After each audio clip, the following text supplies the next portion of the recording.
Y'all know we done lost DeMar DeRozan. He's been traded. It might be some young, happy Chicago Bulls on a team now.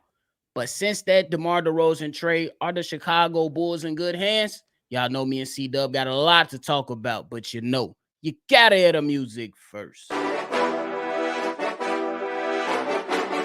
Cognac, gang.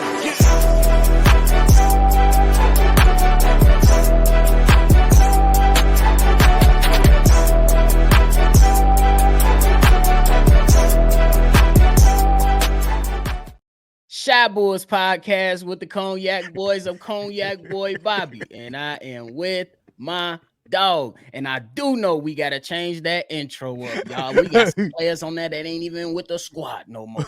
But tune in, man. If y'all with us today, hit the like button, subscribe to the channel, and hit that notification bell as well. CDubb last night, DeMar DeRozan was traded to the Sacramento Kings.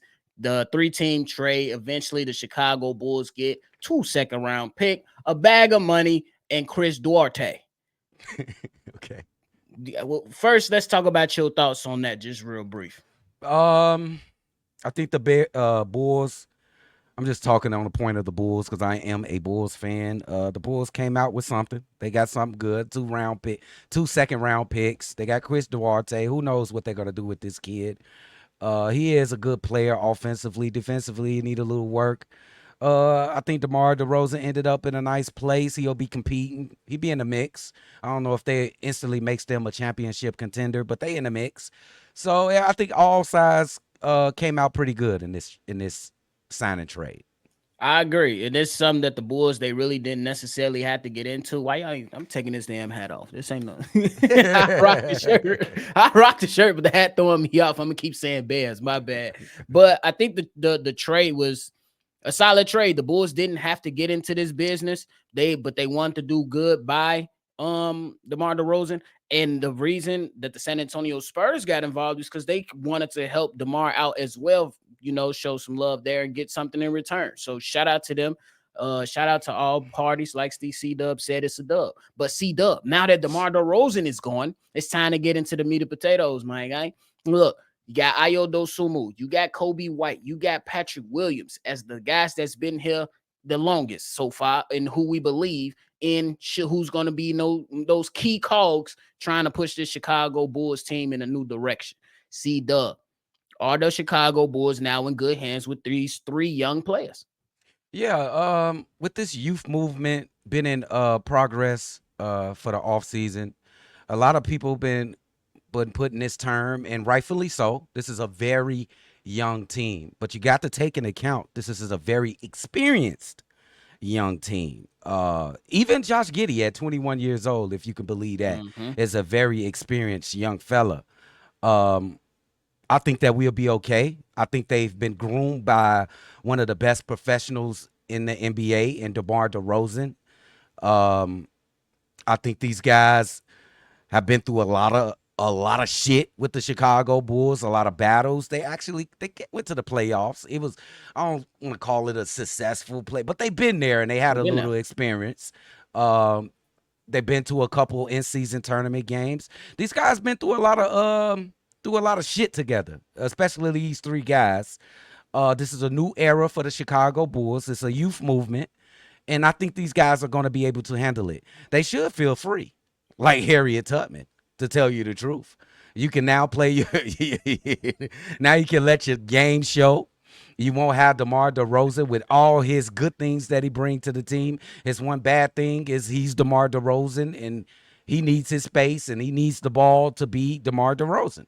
Now we're going to play a different game, and these kids should be excited that they could come out here and have a fresh. Could you say it's a fresh start, nephew? I believe it should be a fresh start, and I hopefully the Bulls continue to make moves so it can be a complete fresh start. So I think it's a fresh start, new energy and stuff like that. I looked at DeMar DeRozan was kind of like the mentor for the young guys.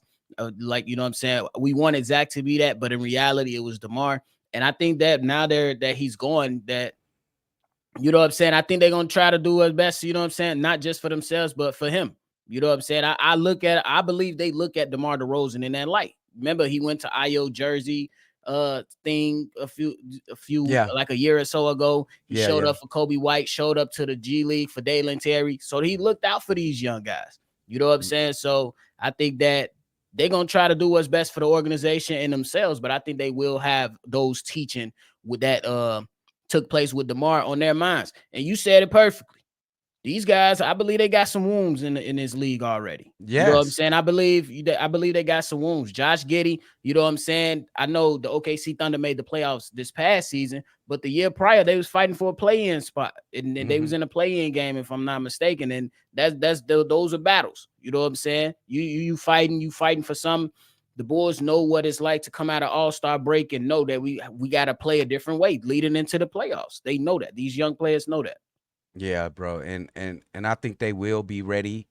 Take the reins of a conglomerate type leadership. Is it like a conglomerate type leadership, meaning all three takes that role together, share that role? Or you think somebody can stick out and become that leader of the locker room, take the reins from DeMar DeRozan as he leads? I think, I'm gonna tell you before you go, I think it could be Ayo Dosunmu if you don't if I can, because Ayo Dosunmu in his rookie year already shows signs of leadership on the basketball court as a rookie. Even in some of the clips that he had when this guy from the Kardashians, Tristan Thompson, was up there running his mouth. He was looking like, dude, you a fake leader. We don't even know you. Looking at him like he's a goofy. We don't even know your ass. We don't even know you. So I think it's Ayo who can eventually step out and be like that leader in your locker room.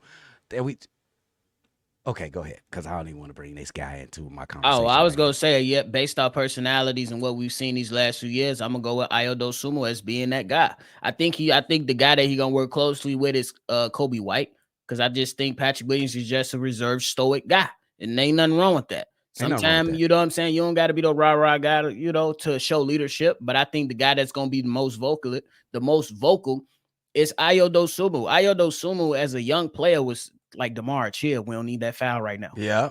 We seen examples of that. And I'm not saying Coby hasn't done it. I just seen it more coming from Ayo. That's all I'm gonna say. And so are I you think surprised? that. You're not surprised about that because where he from and what Hell he no. probably made of. We pretty brash people, Chicago people. We like in your face, like we gonna tell you what's up at that point in time. We don't care about what you is. We care about what's right and what's righteous. So this is going to be a very entertaining thing to look at throughout the season, the leadership, and who does this team follow behind? Who do they follow? Now, I know we got some. Let's look through the veterans. You look at Vooch. You think they're gonna follow Vooch? I'm gonna say no. If he stays on this team, it depends. I mean, it depends. You know what I'm saying? Because I don't know. I don't really know. Last year, it wasn't a good display from Vooch on how he was carrying himself as a professional, in my opinion. You know what I'm saying? It wasn't always the best. It was always, you know what I'm saying? I believe it was more about him than team. I'm going to just leave it at that. I ain't going to try to castigate him too hard. But then, remember when Goran Dragic was here, Vooch was one of the voices that got on Zach LaVine's ass about his defense. Yeah. So I got good example with the bad example. So I just got to wait and see how the young guys respond to him, at least. Because I think I believe the chances are strong that he starts the season with the squad. And I believe we're going to be able to tell within the first few games how they view him as the vet on the squad.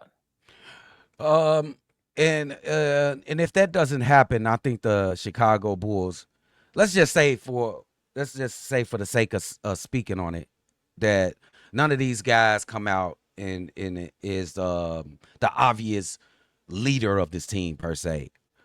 Do we need to sign like a veteran to come to the end of the bench? Because I know they're young and they experienced. Maybe we need a Haslam. We need a old Vince Carter. Somebody to, you know what I'm saying? Because it's certain situations that the Bulls ain't been through yet. It's a lot of situations the Bulls ain't been through yet, but they have been through a lot of shit. Maybe they should go through it themselves and go through it and live through it and take the bruises. Or you can get a veteran that's been through I still say so Do I think they should? I ain't mad at it. But if you got Vooch on your squad, Torrey Craig, Javon Carter, those are your vets that you basically have You on the happy squad with right that? now. That's what I'm about to go into that. If the Bulls go out and get another vet to where he just gonna sit on the bench, that lets me know how they feel about those vets that's on the team right now.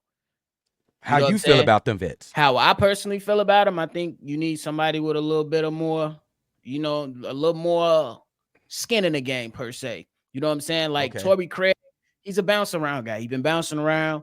I'm not saying he's not capable of being a hell of a leader, but him versus a Jeff Green. Oh, You're gonna follow Jeff Green first because he's been yeah. in those battles. He's battle tested, and I believe he's a champion too. We won with Denver, right? Yeah, he won with Denver. Yeah. Yeah. So you looking at that. You looking at KCP, who just went down there with Orlando, Yeah, he's gonna be great. a battle tested guy, not Yeah. a locker room cancer, all about the team and professionalism, and he Yeah. gonna hoop. He gonna hoop. He gonna hoop. So you know what I'm saying? If the Bulls can find somebody like that, hell yeah, I'm all for it because I think right now it's too many questions with those vets on the squad right now. I just think this team is gonna love the freedom that they have. No disrespect to DeMar DeRozan, but the freedom that's going to be on the court. It's going to be an up and down game. It's going to be really fun to watch. You got great ball handlers. Let's see if Lonzo stay on the team, but you got great ball handlers in Josh Giddey, Coby Wite, Dosunmu. They're going to be up and down the court. Yes. You got great wing scorers in Patrick Williams and Montes Buzelis. You got some young, athletic, big in Jalen Smith. You got a nice anvil, nice little post player, big, a little rough house, I'll say, I don't want to say Draymond Green type, but I ain't even gonna do that. But you got Adama Sanogo who bring another element to the bigs. Maybe we need another big, and you got Vooch. Maybe he stays. He can bring you some offense. He is what he is. He ain't gonna play a lick of defense. So we'll see. We'll see. For sure. But I think it's very, very interesting to keep it a buck with you. I know a lot of people like yesterday we had a discussion over there. Well, when we broke the news with Hayes and Hayes and Steve-O, and we talked about it. Me personally, I think the Bulls, like a lot of people are coming out here and saying the Bulls are going to be absolutely horrible. I mean, the East is absolutely horrible. Yeah. And we keep it a buck, so the Bulls might still be in the mix of things. And I know that everybody's going to say, hey, it's time to tank for Cooper Flag. I don't think that's in the Bulls' future or what they want. We know that these guys want to remain competitive and build. Like, even if now, like some people say it's a full rebuild, I say it's not that. You know what I'm saying? It's like a rebuild / retool. They did go young now, but these are young, experienced players, bro. They've been in the league for 3, 4, 5 years. So it ain't like they getting fresh young players like Montes Buzelis. I expect this team to be competing as well for at least a play-in spot. They might compete for a playoff spot. That's Who what I'm knows? It's saying. going to be CDubb, new. can we go through some of these teams like real quick, bro? And just Yeah. like, to me, I believe your top 6 already off the rip. You got Boston, you got the Knicks, you got the Cavs, the Magic again. I'm gonna show them their respect. The Pacers, the Milwaukee Bucks. A lot of us gonna show them respect based off because when we talk about Giannis and Dame, but let's keep it a buck. That team, they got a lot of issues. Can we say that? They got a lot of issues. They'll win a lot of games. They'll win a lot of games in regular season, though. For sure. I'm not even mad at that. Mm-hmm. But then you're going to include the Sixers in there. You're going to include the Heat. I mean, the Bulls are not going to be 100%. They will be better than Detroit. Yeah. They will be better than the Wizards. Yeah. Maybe on the same level as a Charlotte, maybe. I think they're better. Okay. And Toronto, they not really sold on that one. Brooklyn Nets, they are literally rebuilding. And the Atlanta Hawks. Better. So they kept 1, 2, 3, 4, 5, 6. 6 teams who the Bulls gonna be competing with. So yeah, for play in. I think they're gonna be in a play in, man. They're gonna be in a play in again. And with this young squad, CDubb, is a play in a win? a play in has gotta be a win for a young team like this. With 3 young leaders, I think most of the squad gonna be under 26. That'll be an awesome win for the Chicago Bulls to get to the play-in. Yet they could go in and win too. The Bulls are gonna play a different way. It's not gonna be the same team. How are they gonna play? They gonna play up and down. They gonna play fast. They gonna play helter-skelter defense. They gonna get in the passing lanes. You got two guards that gonna control the ball until they do something with Lonzo. Two balls with incredible IQ passing the ball. That's different. What if you got them on the floor together? What if you got them? I was gonna say, and if you get them on together, or if one of them is on the floor by himself, it's crazy. That's crazy. You can stagger their minutes, so you can always now. Hey, Lonzo Ball, say ready. I'm keep it at a buck. I'm with the anticipation, but I'm not gonna get super excited. But CDubb, if you telling me that Josh Giddey gonna start at his passing ability on the court, and then you telling me Lonzo Ball coming off the bench with his passing ability and his shooting ability now. And then you at some point you can have both of them on the court at the same time. Yeah, I like that. That's interesting to me. When you look at new teams coming up in this league, you want to look what they bring to the table. Are they bringing something new? When you look at the Oklahoma City Thunder, they got a Jalen Williams and a Shea Alexander, both unbelievable scores with the basketball. That's something new, like same size, like 6'6", 6'7", with unbelievable handle and can score every level of the basketball court. That's how the Thunder are so good. When you look at the Bulls, it could be you got two great offensive IQ players that can make your team better. Look what Lonzo Ball did with that team when he's with the Bulls in the beginning part of the season. Absolutely. Look what Josh Giddey did in his tenure with the Thunder. He was unbelievable. It's just that Jalen Williams was better when he came of age. That's fact. And I think it was more on the lines of, let's not disrespect Josh Giddey, and let's get him where he can see the floor more. That's fact. And then you got Seneca Wallace on the team. That's his name, Seneca Wallace, right? The kid over there at the Thunder with the dreads over there. He's good. Isaiah Joe's good.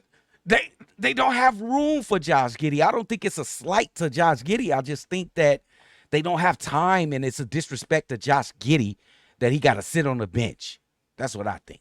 Yeah, they pretty much said that, hey, towards the end of the season, they had those conversations, and that's the decision they came to.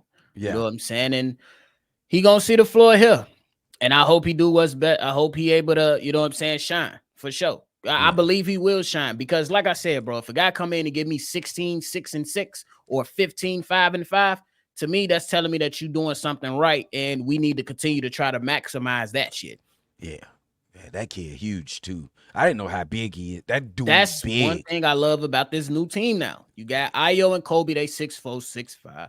Then you got Giddey, 6'8". You got Patrick Williams, 6'8". You got Buzelis, 6'10". You got Vooch if he's still going to be around. So your team is not really that short. Ayo, we already said Ayo. You still got Torrey Craig. That's still ad size. You know what I'm saying? You got the shortest person on the team right now is Carter. And he don't need to see the flow that much, so we good. He can collect all the towels. He can collect all the towels. Hey, look, you talking about? Do it remind you? Let me ask you, do it remind you of the Raptors like a couple years ago?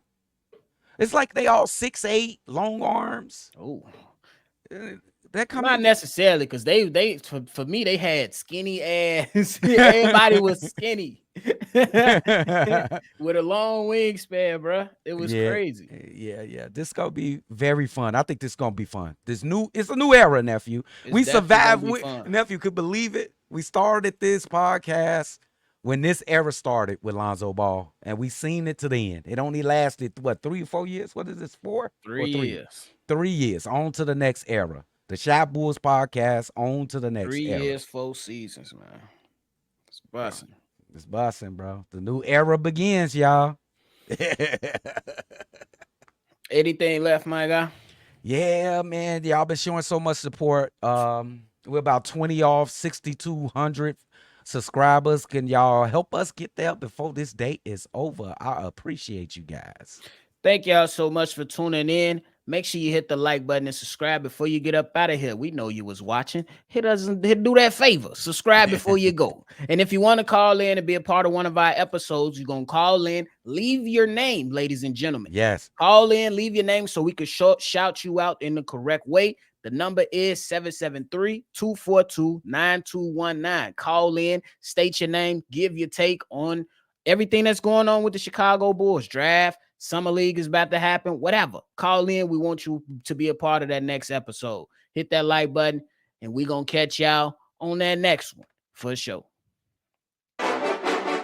Cognac. Gang.